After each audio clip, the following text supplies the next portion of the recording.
Hai Amici, balik lagi di channel YouTube aku, Jiglisius. Hari ini aku mau bikin Get Unready with Me sambil skincarean. Jadi sebenarnya ini tuh video yang benar-benar kayak mendadak banget aku bikin karena aku lagi berduka cita banget sih, kayak dari kemarin. Kalau sebenarnya yang pertama kali lihat berita ini tuh Pak Kembu ya, dia bilang ada seorang ibu yang membunuh anaknya yang baru berusia 5 bulan. Dan aku nonton beberapa beritanya dan ini tuh berita duka untuk kita semua. Nggak tahu kenapa kalau misalnya yang berhubungan sama anak-anak tuh kayak lebih sedih banget gitu ya. Dan aku pengen banget membahas ini sama kalian karena aku tahu banyak di antara kalian yang nonton video aku tuh sudah menjadi ibu atau punya kakak yang ibu, punya adik yang sudah menjadi ibu, atau misalnya yang nonton aku ini punya anak yang sudah jadi ibu, atau ya pokoknya punya sahabat yang sudah jadi ibu, atau bahkan kalian sendiri ibu gitu ya.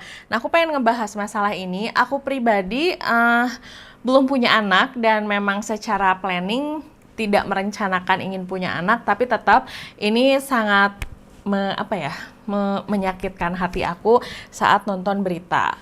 Nah, ini aku sambil skincarean ya, by the way, sambil ngobrolnya. Karena ini tuh udah jam 11:30, aku baru selesai bikin video.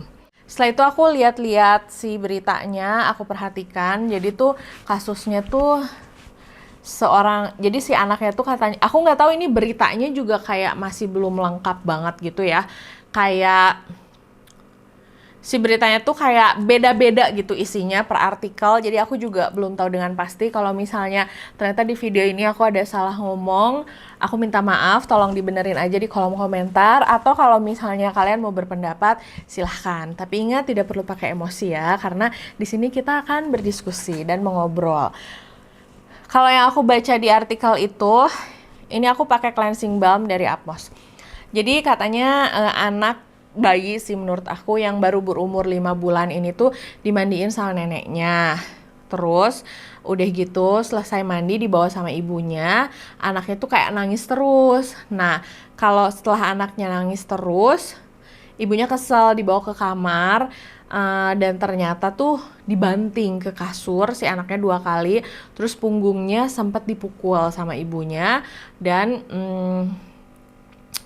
aku juga nggak tahu lah ada diapain lagi sampai akhirnya meninggal. Nah, ternyata si neneknya tuh sorenya entah besoknya tuh sempat nyamperin karena mau ngasih susu. Neneknya tuh akhirnya tahu gitu karena si bayinya tuh udah lemas dan udah kayak nggak bergerak. Nah, si neneknya tuh mau lapor ke polisi tapi ibunya ngelarang dengan alasan dia mau berlibur ke Jogja bersama suami dan anak pertamanya. Dan ternyata katanya bersama suaminya juga dia nikahnya nikah siri. Nah, sampai di situ sebenarnya aku masih rada bingung ya. Dan dari artikelnya juga disebutin katanya pada saat si neneknya bilang mau lapor tuh si orang tua bayi, si ibu bayi ini tuh ngancem neneknya akan ngebunuh neneknya kalau si neneknya berani lapor ke warga atau ke polisi. Jadi takut lah ibaratnya. Nah, nggak berapa lama si neneknya tuh ya udah nggak ngelapor. Mereka sekeluarga kayak si ibu bayinya, bapak bayinya, sama kakaknya itu pergi ke Jogja. Nah, setelah itu neneknya itu masuk ke rumah nyari bayinya dan akhirnya ketahuan kalau si bayinya itu sudah membusuk dan kemungkinan meninggalnya itu udah 5 harian. Ada beberapa yang menurut aku perlu aku bahas, karena yang pertama, aku tuh kadang rada sebel juga kalau nonton berita di media karena ceritanya tuh nggak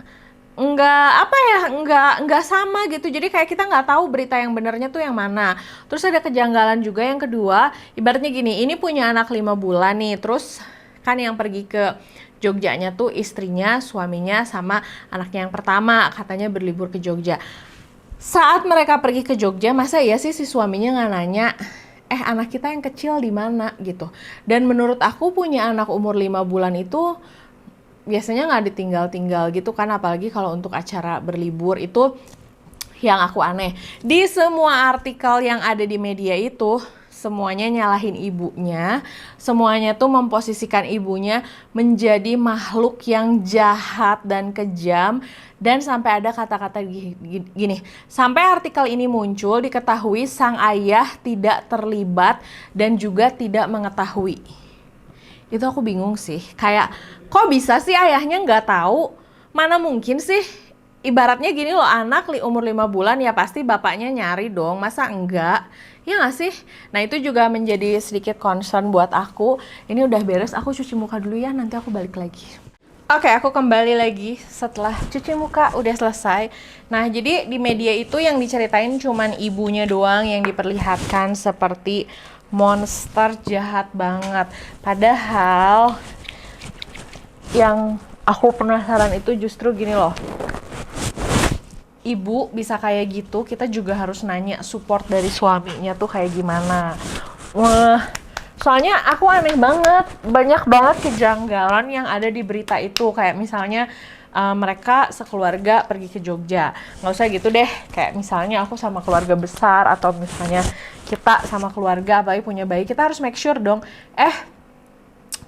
kita mau pergi nih, ini anak yang paling kecil mau di mana, misalnya dititip, oh ya udah sebelum pamit kan pasti pergi juga, berarti kan otomatis selain si neneknya yang tahu dan diancam akan dibunuh, si bapaknya juga mungkin tahu dong, si kakaknya juga tahu dong. Nah, si bapaknya tahu, tapi kenapa sampai diomongin bahwa si bapaknya sama sekali tidak terlibat. Terus yang berikutnya lagi, yang aku rada kurang suka tuh ya, nggak ada background cerita dari si artikel yang di-share. Kayak misalnya nih, kalau misalnya terjadi hal seperti itu, yang salah tuh cuma 100% ibunya aja. Ibunya monster, ibunya jahat. Dan orang-orang tuh langsung menilai kayak, wah gila tuh perempuan, memang ya kayak misalnya jahat banget, kalau gue sih nggak akan kayak gitu, atau misalnya parah banget, itulah makanya langsung merasa diri paling hebat, padahal nggak kayak gitu. Kenapa aku bisa ngomong, yes, aku jelaskan, aku belum punya anak dan tidak punya planning untuk punya anak juga, tapi aku punya adik yang punya anak, dan dia selalu bercerita bahwa saat dia membesarkan anaknya itu, dia butuh banyak support dari orang-orang sekitar, dan dia merasa adik aku tuh nggak terlalu baby blues ya, cuman sering juga gitu ada momen-momen dia kayak ngerasa down, kayak ngerasa kesepian, kayak ngerasa sedih, merasa stres juga. Kebayang gak sih orang yang nggak mengalami baby blues aja mengalami itu, apalagi ibu-ibu lain yang mengalami baby blues. Dan aku langsung ngebayangin memang tugas jadi ibu tuh nggak pernah gampang gitu, apalagi mungkin momen-momen saat bayi pertama lahir. Terus yang aku tahu juga, aku punya beberapa temen yang mengalami baby blues dan sampai kayak stres banget, sampai harus ketemu sama psikolog, ketemu sama konsultasi sama psikolog secara rutin. Dan teman aku pun ada yang ngomong, aku tuh ya beb sampai kayak mengalami stres banget, sampai pengen ninggalin bayi aku di rumah, sampai aku, wah pokoknya banyak banget cerita. Dan aku tuh pernah nanya juga, memang kenapa? Aku bilang, apakah sesusah itu? Karena aku nggak tahu kan. Dan mostly jawaban mereka tuh karena aku tuh ngerasa sendiri, aku tuh ngerasa kesel, aku tuh ngerasa kehilangan diri aku. Terus ada temen aku juga yang bilang katanya tuh dia merasa bahwa gue tuh udah ngelakuin yang terbaik, gue tuh sayang banget sama dia, tapi kenapa dia masih nangis? Padahal kan memang ibu itu juga tahu gitu bahwa yang namanya bayi pasti nangis, tapi kan ada aja momen-momen seperti itu. Dan nggak cuma satu orang yang cerita itu sama aku, jadi aku juga tahu bahwa betapa beratnya jadi ibu dan betapa pentingnya support dari orang yang di sekitar. Nah, tujuan aku, aku mau pakai serum dulu ya. Ini pakai Terpeniol Double Action Serum. Tadi essence-nya aku pakai dari MS Glow. Nah, kenapa aku pengen membahas ini sama kalian? Karena ini tuh menurut aku masuknya udah kayak isu mental health ya. Di artikel juga aku lihat sih ada disebutin bahwa si ibu akan segera diperiksa kejiwaannya. Terus ada juga yang bilang disinyalir ada masalah kejiwaan. Yang aku pikirin tuh gini loh, si ibu ada masalah kejiwaan, pasti kan sebelum-sebelumnya juga di rumahnya mungkin ada masalah. itu kan yang punya bayi itu bukan ibunya doang, ada suaminya doang. Nah, peran suaminya tuh apa sih? Jangan cuman nyalahin perempuannya aja. Emang keadaan di rumahnya gimana sih? Kenapa sih itu nggak dimasukin juga ke si background ceritanya? Kenapa sih itu nggak dikasih penjelasan juga di ceritanya? Contoh, kita harus mengakui ya, walaupun tidak semua, tapi aku yakin ibu-ibu yang tinggal di rumah dengan keadaan ekonomi yang lebih tinggi biasanya hidupnya lebih sedikit lebih nggak stres dibanding ibu yang keadaan ekonomi rendah. Itu udah pasti. Itu juga bisa dibahas dan bisa jadi penyebabnya. Apakah si ibunya monster? Enggak, mungkin aja memang ibunya stres menghadapi hidup. Terus suaminya galak atau KDRT itu juga nggak dibahas. Suaminya galak, suaminya KDRT, yes. Suaminya tidak menyakiti anaknya, suaminya nggak berbuat jahat sama anaknya, tapi suaminya jahat sama istrinya, jahat sama suka mukul istrinya atau suka bentak-bentak istrinya, sehingga istrinya jadi stres. Itu bisa aja kan. Jadi menurut aku aneh aja gitu di saat ada artikel dengan jelas ngomong sang ayah sama sekali tidak terlibat. Nah, ini untuk night creamnya aku pakai Sisaria Dual Barrier Cream. Ini sama dari Cio juga, satu brand sama si serum yang tadi aku pakai.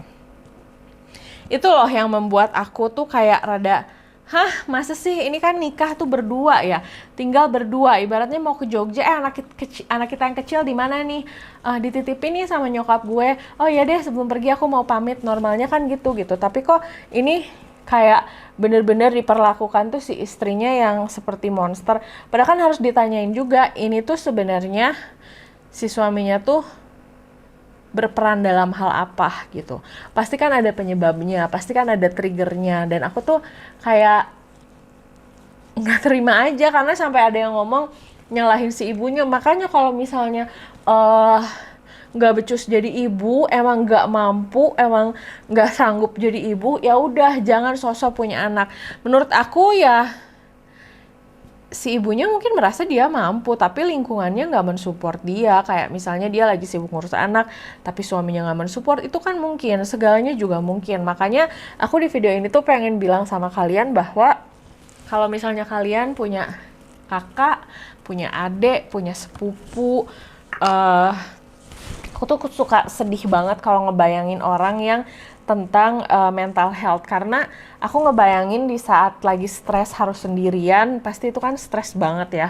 Nah, jadi kalau misalnya kalian punya kakak, punya sepupu, punya adik yang lagi baru melahirkan, yang kayak misalnya jadi ibu lagi ngurus balita, berikanlah support semaksimal mungkin. Nggak perlu support yang sampai hadir 24 jam, tapi sesimpel kayak are you okay? Atau misalnya butuh bantuan apa nih? Atau misalnya kamu mau santai-santai dulu, sini anak kamu aku yang jagain deh sebentar biar kamu bisa santai kayak nonton TV kayak atau ngapain duduk-duduk doang. Itu juga bentuk support. Jangan komentarin anaknya, misalnya jangan komentarin, kok anaknya kurus banget ya? Atau komentar, kok umur segini belum bisa ngerangkak ya anaknya ya? Aduh, ini mah terlalu kurus. Aduh, kamu ngasih susunya nggak bisain ya? Jangan pernah komen kayak gitu. Jangan komen, ih kok nggak ASI, ya ampun sedih banget. Jangan pernah kayak gitu. Jangan pernah komentarin. Jangan pernah ngomentarin, ih lahirannya sesar. Aduh, belum jadi perempuan seutuhnya dong, belum ngelahirin. Jangan ya, jangan kasih komentar-komentar negatif. Ada baiknya kalau kalian ketemu temen, saudara, adik, ini aku mau pakai eye cream ini dari Fit for Skin. Ada baiknya kalau misalnya kalian ketemu temen, saudara yang mereka tuh baru ngelahirin, kasih support, kasih barang, kasih makanan, tanya butuh apa, mau aku bantuin apa, chat, kamu gimana, sehat? Kalau butuh apa-apa hubungin aku ya, telepon aku ya. Kalau butuh teman ngobrol mah chat aku aja ya. Mau dikirimin makanan apa, sok aku gojekin. Lakuin hal-hal seperti itu, karena kita nggak tahu kan kesibukan dia apa dia sempat masak atau enggak. Jadi jangan buat mereka merasa sendirian, karena ternyata banyak ibu-ibu yang mengalami baby blues juga merasa nggak bisa cerita. Tidak semua orang beruntung punya support system di sekeliling mereka. Aku punya cerita ya, satu teman aku, dia pernah baby blues dan dia juga dengan terbuka menceritakan ini. Dia mengalami baby blues, terus dia minta ketemu sama psikolog karena dia ngerasa bahwa gue tuh nggak baik-baik aja nih, gue mau ke psikolog. Dan saat dia cerita ke keluarga besarnya, jawabannya tuh sesimpel kayak makanya sholat yang banyak gitu, kurang dekat sama Tuhan, sesuatu yang seperti itu. Dan dia tuh selalu bilang dan menceritakan pengalaman dia karena dia nggak pengen ada perempuan-perempuan lain yang merasakan hal yang sama. Nah jadi setelah mendengar ceritanya aku jadi tahu, walaupun aku belum pernah melahirkan, bahwa ya masuk akal juga sih seberat itu. Kebayang gak sih tiba-tiba ngelahirin anak dan anaknya itu tuh ya pasti bergantung 100% gitu sama ibunya, tidak bisa digantikan sama orang lain, tapi kitanya shock gitu bahwa ada sesosok makhluk yang kita shock bahwa ada seseorang yang ternyata hidupnya 100% bergantung dan kadang-kadang nangis mungkin, kadang-kadang rewel, nah kayak gitu. Jadi sebisa mungkin jangan bikin orang yang baru lahiran stres, jangan komen gendut, jangan komen jadi jelek segala macam. Nggak perlu muji lebay juga, tapi support aja. Aku cuma mau mengingatkan itu supaya kasus-kasus kayak masalah yang udah terjadi ini tuh berkurang, ibu-ibu lebih happy, anak-anaknya jadi makin sehat, tumbuh menjadi tunas-tunas bangsa yang sukses-sukses, pinter-pinter gitu. Karena anak yang sehat, anak yang pinter itu bisa hadir kalau misalnya ibunya itu bahagia dan nggak stres, oke? Dan menurut aku ya walaupun video ini cuma kalian nemenin aku skincare aja, ini cukup penting sih. Karena banyak juga orang yang kayak belum menyadari pentingnya support terhadap ibu-ibu yang baru melahirkan kayak gini gitu loh. Oke, jadi setelah ini jangan lagi komen-komen soal anaknya kecil banget, anaknya kurus ya, kok habis lahirin gendut. Jangan, oke? Pokoknya kasih support, berikanlah yang terbaik supaya kita juga sesama perempuan sama-sama happy. Oke?